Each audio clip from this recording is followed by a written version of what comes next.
Michael Chatsney, and we're now airing our program Open Mic for the second occasion. We normally come through on Sundays between hours of 8 and 9 p.m. And today, I'm pleased to introduce my two guests. On my right, Mr. Bernard Phillips, the former CEO and director of Lucelec for 27 years, a gentleman who has exhibited his skills magnificently, and every St. Lucian will know today who Bernard Phillips is as a result of what he has done and what he has left behind. On my left is Cuthbert, who was the chairman of the Agricultural Association and also of the St. Lucia Agricultural Association and also the Agriculturist Association. Cuthbert's heart has always been in the agricultural field and has done a tremendous job over the years in keeping many of those organizations together. On that score, I wish the public to know what we are about to discuss. The importance of strong business values to our people. What is the current impression of business values? What are strong business values? How is an appreciation for strong business values reflected in the current business environment in St. Lucia? How can the business sector itself contribute to a strong sense of business? Right now, we are dealing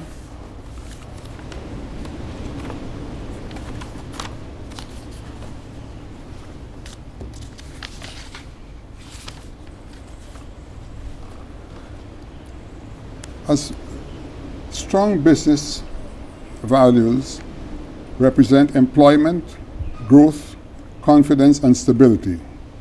Employment produces stability, and both parents and their offspring benefit by way of pride and satisfaction. Employment further provides economic remuneration. Growth is paramount to a nation, and to that aspect, the country becomes attractive to investors who in turn encourage its citizens to stay at home and develop indigenous businesses. I now pose a question to Mr. Phillips, who has been in the field of business for the last 27 years and has seen the ups and downs. And Bernard, what contribution can you make to the question which I have just posed today? Every business must have a set of defined values. And the values really represent the people, the management of the company, what their beliefs are, the employees, what they are tuned to be, and the behavior of the organization. A business is recognized by how much it holds to an ideal of something. And for example, in the case of Lucelec, we defined a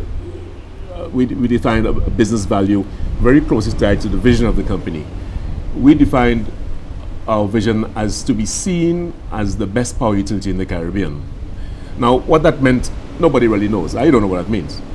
But the beautiful thing about it was that staff bought into that dream to make themselves into the best utility in the Caribbean. And I think we went some way to achieving that.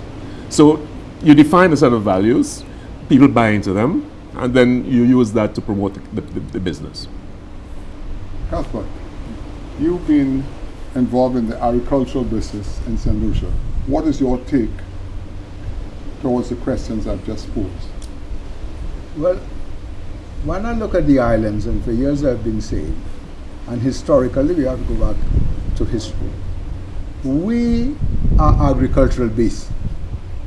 If you look at the history, in the early days of sugar, coffee, and if you look at the businesses today, where did they originate from? All of them did originate and had their base in the agricultural sector. That's what made it. And even we had one of the most successful businesses, you'll call it, in St. Lucia, which we called green gold at the time, which was bananas, that was agricultural based. And before that, although we didn't like to hear about it because of slavery, because of the labor force, was sugar. But bananas, you can see, did bring us the green gold in this country. So, to say today that you're going to cut off that agricultural base and look for other industries, while you can do that, I still see that agriculture remains the key business for our survival, not only in St. Lucia, but within the islands. Question for you, Cuthbert. Over the years, I think we're in bananas for almost 40 years, if I'm not mistaken. That's right. I don't know if you would agree with me that many St. Lucians understand how to plant bananas, and they also know that bananas has placed a fair amount of money in their pockets over the years. And I tend to agree with you in the fact that banana industry is not dead and should not be left to wallow. Very recently, when we started our negotiations with me and Massey, I was able to get, I found out that Trinidad can actually buy 400 tons of bananas a month from St. Lucia at a price comparable or even a bit higher than what we get from the UK. In addition to that, there's an individual in Trinidad who has 15 small boats carrying between 10 and 15 containers which can reach St. Lucia in 15 hours. And you don't even need to be refrigerated.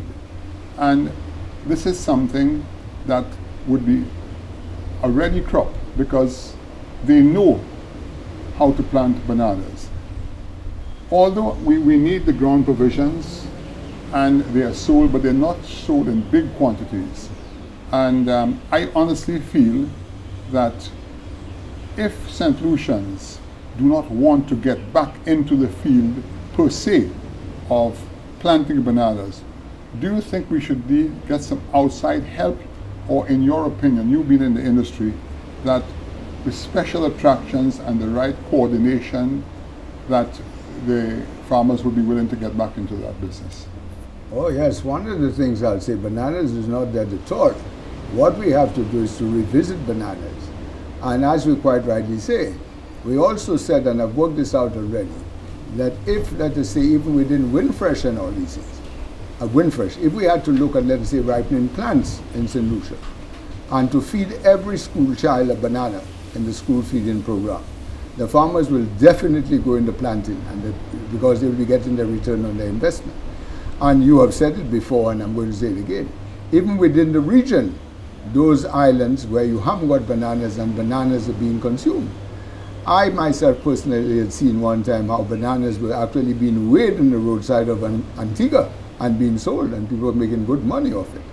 But Michael, as you know, here it is we have Windfresh, here it is we have the shipping.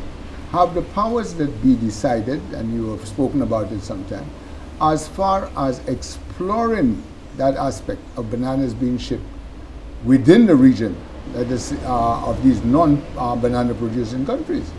But again, as you see, everybody at one time just want to move to the UK, the UK, the UK. And I don't think sufficient had been done. And we had been warned that what's going to happen to us in bananas, to explore these outside markets. And again, as you say, the distance, because it's not going to take a day or two, right? Because here it is, you're going to Britain, it might take about so many days, but as you say, within the islands. 15 hours. 15 hours. Yeah. So, but this has never been exploited. Yeah. And not only that, there are other aspects of things we have been able to do with bananas, and which we never pursued. Things like value added. What could have been done? I remember telling guys at one time in the Ministry of Agriculture that the flower of the banana, that bottom part which they call the pop-out fig, that is edible in a number of African countries, being sold in the market and everything. St. Lucia never explored it. We never took the opportunity. We just dumped and dumped and dumped. Bernard, from the energy side of things, you worked there in the heyday. You must have seen even at Lusalek the sort of the contribution the banana industry made to St. Lucia. And now that we are no longer a great producer of bananas, how do you look at it from that angle?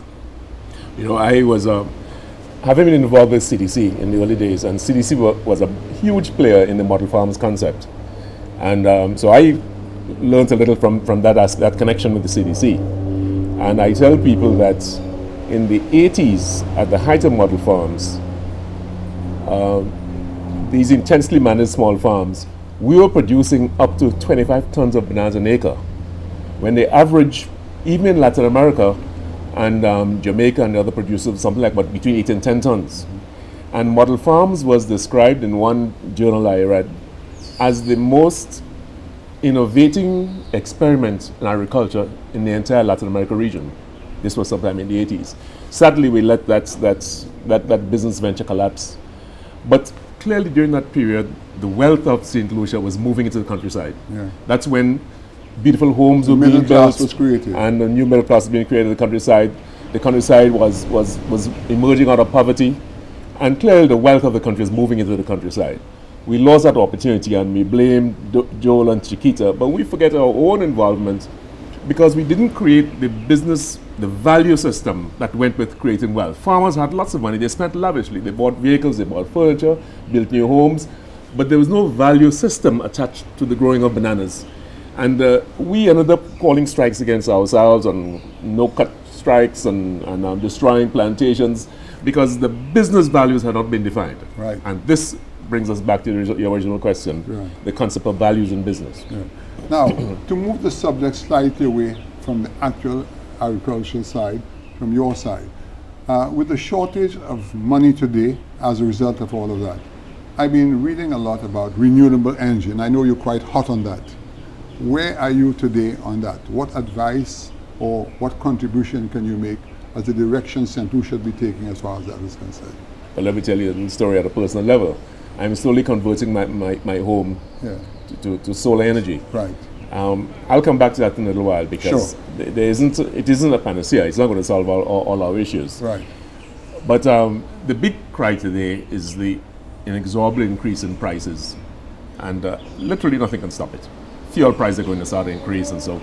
But I want to make the point: there's going to be no shortage, yeah, of fuel supplies in the pond. There's no shortage of oil in the world, right, and no shortage of gas in it. In fact, the new technologies are bringing up more gas. The United States today is probably surpassing Saudi Arabia in the production of energy. Yeah, becoming self-sufficient. So there's no shortage there's going to be no shortage in the next few decades of oil and gas. And do you think that the prices, that will cause the prices to stabilize? I doubt. Prices are going to increase no matter what we do. Wow. And why? This is where the alternative issues do come in. Yeah.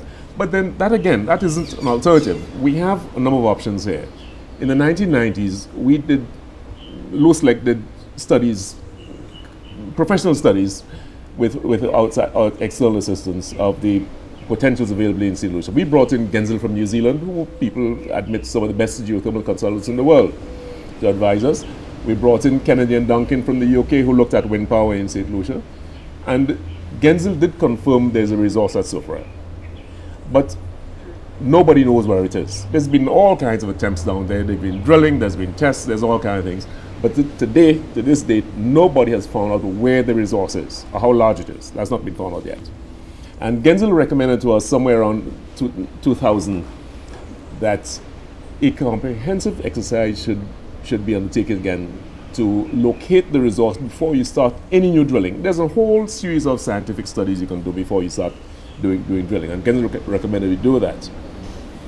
To this day, geothermal exploration is exceedingly risky, mm-hmm, dangerous, and expensive. Okay. And if you don't have risk capital that you can afford to lose, yes, you better leave it alone. Okay. We don't have that kind of risk capital. Okay. There's no way we can get that. Okay. It's exceedingly risky. Yeah. We must take a commercial break, and we shall be back shortly.